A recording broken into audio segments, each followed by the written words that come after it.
नमस्कार दोस्तों, आज हम बात करेंगे गेटिंग सिस्टम के बारे में। गेटिंग सिस्टम जो है कास्टिंग्स को बनाने के लिए यूज करते हैं। गेटिंग सिस्टम बनाने की जरूरत क्यों पड़ी थी? कास्टिंग्स को एक्यूरेट बनाने के लिए, उनकी एक्यूरेसी को इंक्रीज करने के लिए। कास्टिंग से मीनिंग क्या है? जैसे गाड़ी के डोर का हैंडल, गाड़ी का जो डैशबोर्ड होता है वो डैशबोर्ड, तो और बहुत से पार्ट्स जो हैं वो बनाने के लिए, तो वो कास्टिंग प्रोसेस के थ्रू बनता है।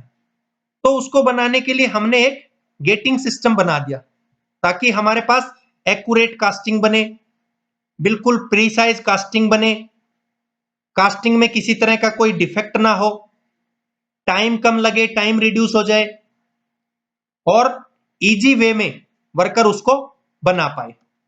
तो ये होता है गेटिंग सिस्टम। अब बात करते हैं गेटिंग सिस्टम के कौन कौन से मेन कंपोनेंट्स होते हैं। सबसे टॉप पे होता है पोरिंग बेसिन।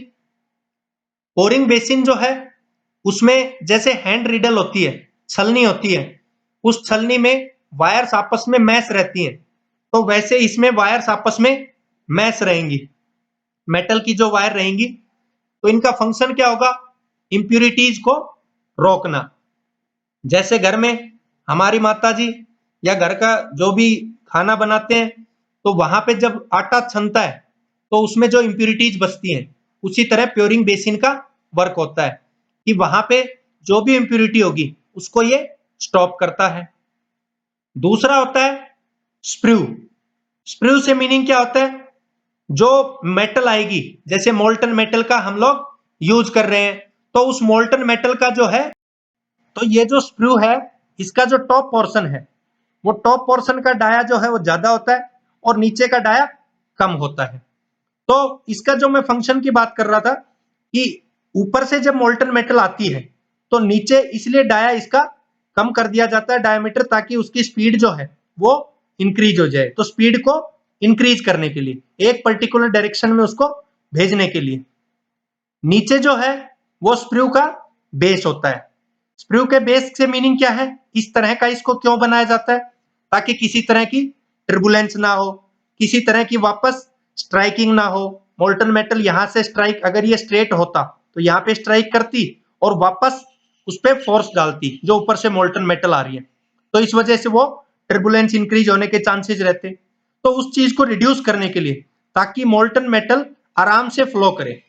मोल्टन मेटल से मीनिंग कि मेटल को लिक्विड स्टेट में लाना। जैसे प्लास्टिक है तो प्लास्टिक को लिक्विड बना दिया, तो वहां पे वो मोल्टन मेटल है, तो वो मोल्टन मेटल यहां से स्ट्राइक करे और आराम से वो बहना शुरू कर दे, तो उसको हम बोलेंगे स्प्रू बेस। ये होता है रनर। रनर क्या होता है? Easy passage of molten metal. जैसे फॉर एग्जांपल बात करें कि हम लोग खेत में फवारा के लिए पाइपलाइन जोड़ते हैं, तो जो पाइपलाइन होती है उसकी तरह होता है ये, जिसमें से पानी बहता है। तो यहां पे क्या बहेगा? Molten metal. इजिली इसका मोल्टन मेटल का जो है ये बहना होता है, इसमें पैसेज होता है। इसके बाद होते हैं गेट्स। गेट्स का क्या फंक्शन होता है? जो मोल्टन मेटल के लिए ओपनिंग होती है। जैसे हम लोग हमारे घर के अंदर एंट्री करते हैं तो हमारे लिए वो ओपनिंग है। हमारा जो घर का दरवाजा है, घर का जो गेट है, वो हमारे लिए ओपनिंग है। तो यहाँ पे ये ओपनिंग किसके लिए है? मोल्टन मेटल के लिए।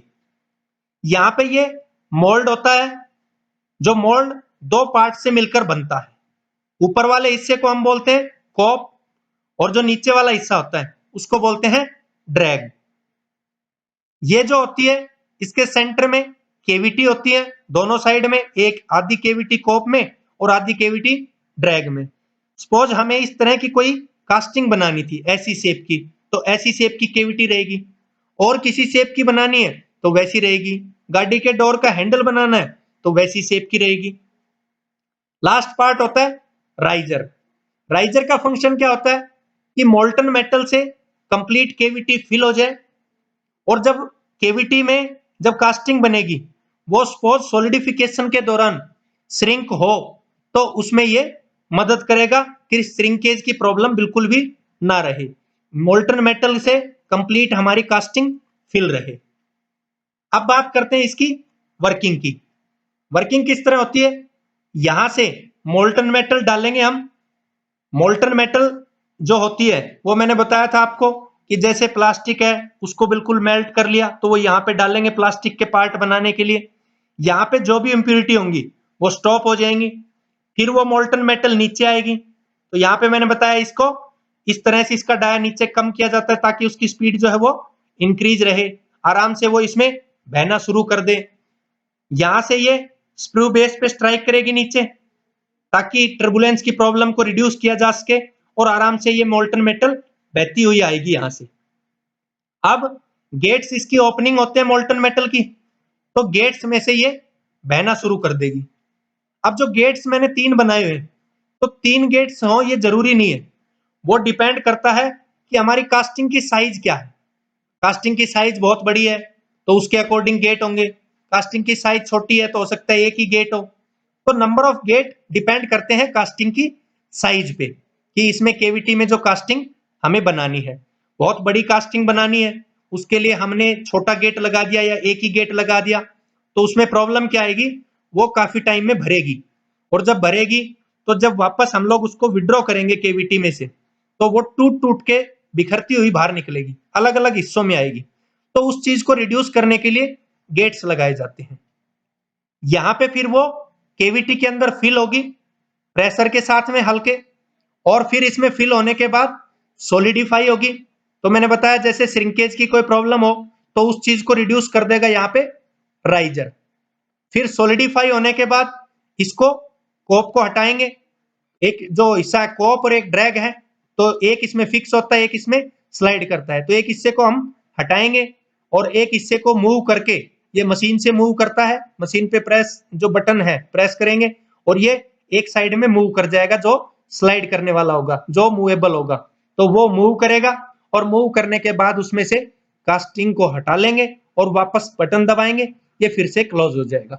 तो ये प्रोसेस होता है गेटिंग सिस्टम में, गेटिंग सिस्टम के थ्रू कास्टिंग बनाने का। थैंक यू दोस्तों।